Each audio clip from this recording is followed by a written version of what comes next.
So I think I'll get asked this, the two positions of strength, I think in the draft and really on these rosters are running back and defensive line.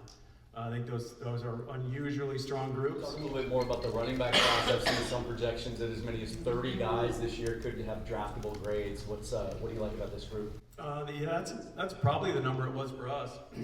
For teams that need one, it's a good thing because the free agent class isn't great.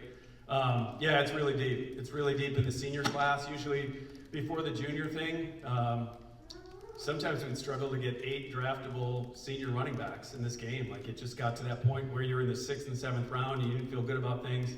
But with this junior class, it's beefed up, and the senior class is great. So, having an Ollie Gordon in this year's game, Damian Martinez, we had a late out with Trevor Etienne.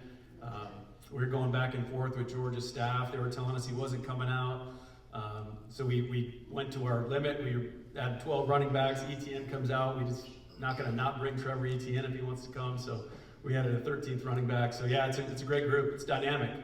Even our group here, it's a really diverse skill set group. You've got guys like Brashard Smith from SMU, Marcus Yarns from Delaware, who are like really cool third down backs that can detach, can play receiver. Brashard was a receiver.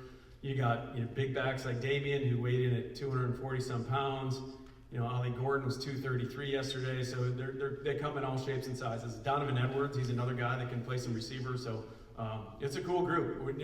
I think everyone in the league is trying to get to that point where Detroit is, where you have a true complementary backfield with Montgomery and Jahmyr Gibbs, and it's kind of like whatever you need this year. There's guys out there, and I think the depth of the class is going to go into the 5th, 6th round. You're going to get good players in that range.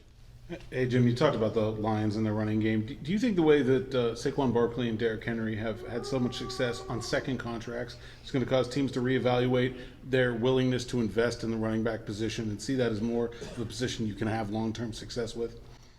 I do. It's just a 1 year. The trend was going away from it, right? So I don't know if 1 year is enough to say, okay, we're turning back, we're pulling a U-turn here. But I do think, especially, it's going to time up well with this running back class. So, you get a flood of really good young runners into the league at one time. I think you're going to see a lot of teams prioritize the position.